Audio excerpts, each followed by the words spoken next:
MCA വെടിനിർത്തലിന് വേണ്ടിയുള്ള ശ്രമങ്ങൾ പാളിപ്പോകുന്നതിൻ്റെ ദൃശ്യങ്ങളാണ് പോയ ദിവസങ്ങളെല്ലാം നമ്മൾ കണ്ടത്. ഖത്തറും ഈജിപ്തും തുർക്കിയുമൊക്കെ പല നിലക്കുള്ള ശ്രമങ്ങൾ നടത്തിയെങ്കിലും ഇസ്രായേലിൻ്റെ പിടിവാശി മൂലമോ അല്ലെങ്കിൽ ഇസ്രായേലിൻ്റെ നിലപാടുകൾ മൂലമോ എല്ലാ ചർച്ചകളും പരാജയപ്പെട്ടു പോകുന്ന ചിത്രം. ഇപ്പോൾ ഏതെങ്കിലും വഴിക്ക് ആരെങ്കിലുമൊക്കെ മധ്യസ്ഥതയിൽ വെടിനിർത്തൽ ചർച്ചകളുടെ ചെറിയ തോതിലെങ്കിലുമുള്ള നീക്കങ്ങൾ നടക്കുന്നുണ്ടോ എവിടെയെങ്കിലും? സൈഫുദ്ദീൻ, ആഴ്ചകളായി ഒരുപക്ഷെ മാസങ്ങളായി തന്നെ ഈ ചർച്ചകൾ ദോഹ കേന്ദ്രീകരിച്ചും കെയ്റോ കേന്ദ്രീകരിച്ചും ഒക്കെ മുന്നോട്ട് പോയിരുന്നു. വളരെ ശുഭകരമായിട്ടുള്ള ചില പ്രതീക്ഷകളും ആ ചർച്ചകളിലൂടെ രൂപപ്പെട്ടിരുന്നു. പക്ഷേ ഹമാസിന്റെ ഭാഗത്തു നിന്ന് അവർ മുന്നോട്ട് വെച്ച ഏറ്റവും പ്രധാനപ്പെട്ട ഒരു കാര്യം പൂർണ്ണ യുദ്ധവിരാമവുമായി ബന്ധപ്പെട്ട കൃത്യമായിട്ടുള്ള ഉറപ്പുകൾ, വ്യവസ്ഥകൾ ഈ ഒരു താൽക്കാലിക വെടിനിർത്തൽ വേളയിൽ ഉണ്ടാകേണ്ടതുണ്ട്.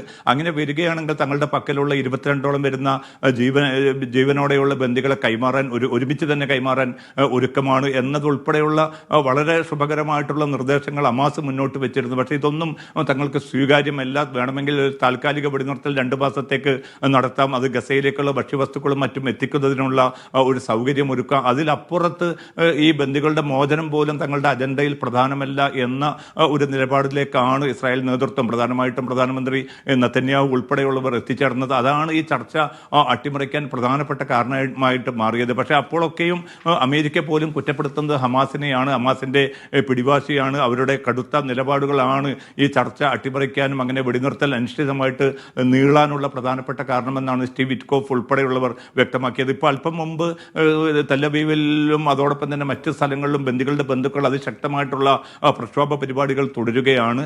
ബന്ദികളുടെ ബന്ധുക്കളുമായിട്ട് സ്റ്റീവ് വിറ്റ്കോഫ് വീണ്ടും സംസാരിച്ചിരുന്നു. അദ്ദേഹം നൽകിയിരിക്കുന്ന ഉറപ്പ് എത്രയും പെട്ടെന്നൊരു വെടിനിർത്തൽ രൂപപ്പെടും, അതിലൂടെ ബന്ദികളുടെ മോചനം സാധ്യമാക്കും, അതിനുള്ള നീക്കങ്ങൾ അമേരിക്ക നടത്തുന്നുണ്ട് എന്നതാണ്. പക്ഷേ പ്രായോഗിക തലത്തിൽ അനുകൂലമായിട്ടുള്ള ഒരു സമീപനം അല്ലെങ്കിൽ എന്തെങ്കിലും അർത്ഥത്തിൽ ഒരു പ്രതീക്ഷ നൽകുന്ന ഘടകങ്ങൾ ഇനിയും രൂപപ്പെട്ടിട്ടില്ല എന്നാണ് മധ്യസ്ഥ രാജ്യങ്ങളായിട്ടുള്ള ഖത്തറും അതോടൊപ്പം തന്നെ ഈജിപ്തും വ്യക്തമാക്കുന്നത്. സൈഫുദ്ദീൻ, ഇതിന് ഏറ്റവും പ്രധാനപ്പെട്ട ഇന്നും ഇന്നലെയുമായി രൂപപ്പെട്ടിരിക്കുന്ന മറ്റൊരു കാര്യം, ഹമാസ് ആയുധം അടിയറ വെക്കാൻ തയ്യാറാണ് എന്ന് കൃത്യമായിട്ട് തന്നെ വ്യക്തമാക്കിയിട്ടുണ്ട്. പക്ഷേ സ്വതന്ത്ര പലസ്തീൻ രാഷ്ട്രം വരേണ്ടതുണ്ട്. അത്തരമൊരു സ്വതന്ത്ര പലസ്തീൻ രാഷ്ട്രം അന്താരാഷ്ട്ര സമൂഹത്തിന്റെ അല്ലെങ്കിൽ അന്താരാഷ്ട്ര സ്വഭാവത്തിൽ വരികയാണെങ്കിൽ തീർച്ചയായിട്ടും തങ്ങൾ ആയുധം വെക്കാം, അതോടൊപ്പം തന്നെ തങ്ങളുടെ ചെറുത്തുനിൽപ്പ് അവസാനിപ്പിക്കാമെന്ന ഒരു പുതിയ വളരെ ശക്തമായിട്ടുള്ള ഒരു ഓഫർ കൂടി ഇപ്പോൾ ഹമാസ് മുന്നോട്ട് വെച്ചിരിക്കുകയാണ്. പക്ഷേ ഈ സ്വതന്ത്ര പലസ്തീൻ രാഷ്ട്രം ഒരു നിലയ്ക്കും അംഗീകരിക്കുകയില്ല എന്നൊരു നിലപാടിലാണ് ഇപ്പോൾ ഇസ്രായേൽ ഉറച്ചു നിൽക്കുന്നത്. അത്തരമൊരു രാഷ്ട്രം വരികയാണെങ്കിൽ തങ്ങളുടെ സുരക്ഷയ്ക്ക്, തങ്ങളുടെ ഭാവി തലമുറയ്ക്ക് അത് കൂടുതൽ അപകടകരമായി മാറും. അതുകൊണ്ട് അത് ഒരു നിലയ്ക്കും അനുവദിക്കുകയില്ല എന്ന ഒരു നിലപാടാണ് ഇസ്രായേലിനുള്ളത്. ഏറെക്കുറെ പിന്നെ അത്തരമൊരു സ്വതന്ത്ര പലസ്തീൻ രാഷ്ട്രത്തെ ഈ ബ്രിട്ടനും ഫ്രാൻസും അതോടൊപ്പം തന്നെ കനഡ ഉൾപ്പെടെയുള്ള രാജ്യങ്ങൾ പിന്തുണയ്ക്കുന്ന സമീപനത്തെ അമേരിക്കയും ചോദ്യം ചെയ്യുകയാണ്.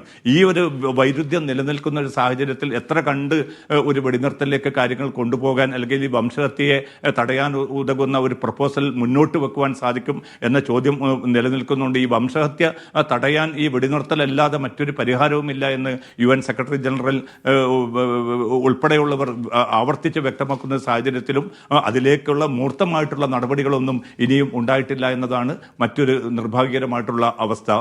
സൈഫുദ്ദീൻ.